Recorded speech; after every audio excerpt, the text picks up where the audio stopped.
जय श्री राम, जय Hanuman. IT sector में जॉब था, ज़िंदगी बहुत अच्छी चल रही थी, ऐशो आराम में जी रहा था। मुंबई शहर में एक मेट्रो सिटी में जी रहा था। पत्नी के साथ, पत्नी की भी जॉब अच्छी चल रही थी, उसकी भी जॉब अच्छी चल रही थी, सारा ऐशो आराम चल रहा था ज़िंदगी में। अचानक एक समय ऐसा आता है कि सर पे इतने ज़्यादा कर्जे हो जाते हैं कि उस कर्जे को देने के लिए उसकी जॉब से जो पैसा मिल रहा था वो भी काफ़ी नहीं होता है। इतना ज़्यादा कर्जा हो जाना, लोगों यानी कि जो कर्ज़दार थे उनका तंग करना, ये उस इंसान को उस मोड़ तक ले जाता है जहाँ पे वो ज़िंदगी को ख़त्म करने की बात कहने लगता है। ये एक सच्ची अनुभूति मैं आप लोगों के साथ सुना रही हूँ और ये बहुतों के साथ ऐसा ज़िंदगी में होता होगा। कई लोग भगवान का आश्रय लेते हैं तो संभल जाते हैं, कई लोग डूब जाते हैं, कई लोग कहीं और चले जाते हैं। तो ऐसा ही कुछ इस इंसान के साथ हुआ। जॉब जब अच्छी चल रही थी तो सारा ऐशो आराम था। अब इतने कर्जे बढ़ गए कि उस जॉब के पैसे से वो कर्जदार को नहीं दे रहा था।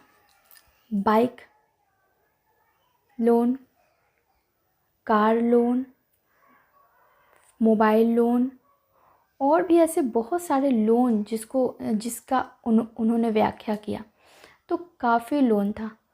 पत्नी की जॉब छूट गई। अब ऐसा कहते हैं ना कि कोई ना कोई ग्रह की चाल चलते रहती है तो फिर बहुत ज़्यादा परेशानी होती है। अब ऐसे में पत्नी का भी जॉब छूट जाना। अकेले जॉब में वो इतना नहीं कमा पा रहा था कि वो उन कर्जदारों को शांत कर सके। रोज़ाना फ़ोन पर बहुत सारे चीज़ें, धमकियाँ मिलती, पैसे देने को कहा जाता, बहुत सारी ऐसी चीज़ें चलने लगी। अब एक दिन ऐसा होता है कि उसकी भी जो जॉब थी वो भी छूट जाती है। घर में हताश बैठा, ऐसा लगा कि वो कुछ कर लेगा।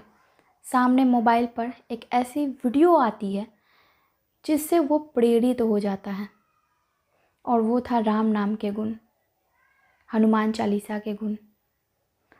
रोज़ाना मन तो बैठा हुआ था, 4 बजे भोर में उठ के हनुमान चालीसा पढ़ना, दिन में राम नाम लिखना। रोज़ाना उसने शुरू किया।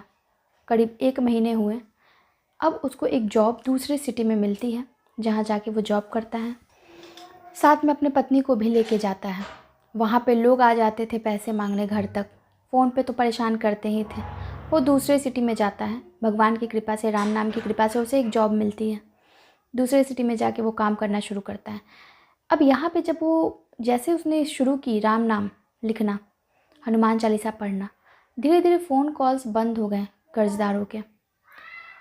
अब उसे इनकम आनी शुरू हुई तो उसने धीरे धीरे उन कर्जदारों को देना शुरू किया। धीरे धीरे अपने लोन के किस्तें जो थी वो जमा करना शुरू किया। जैसे कि घर की किस्तें थी, गाड़ी की किस्तें थे, वो धीरे धीरे जो भी किस्तें थी उसने जमा करना शुरू किया।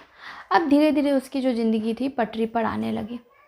अब उससे जो जॉब उसने करना शुरू किया था, सैलरी तो मिल रही थी, अब इंसेंटिव भी यानी कि अलग से पैसे भी वो कमाने लगा। अब उसे थोड़ी बहुत राहत हुई और अब अभी वो ये बोलता है कि उसके जितने भी कर्जे थे उसने 2 साल में चुका दिए। काफ़ी ज़्यादा कर्जे थे, लगभग उसने बताया कि 15 से 16 लाख का कर्जा था, तो उसने 2 साल में चुका दिए।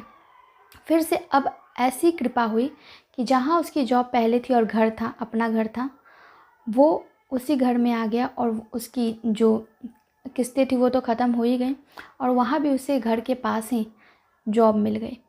अभी भी रोज़ाना राम नाम लिखता है, हनुमान चालीसा करता है, भक्ति करता है। जय श्री राम, जय हनुमान। आप भी अपने अनुभव कमेंट बॉक्स में या बाबा नीम करोली राम इंस्टाग्राम आईडी पे मेरे शेयर कर सकते हो, डीएम बॉक्स में। धन्यवाद।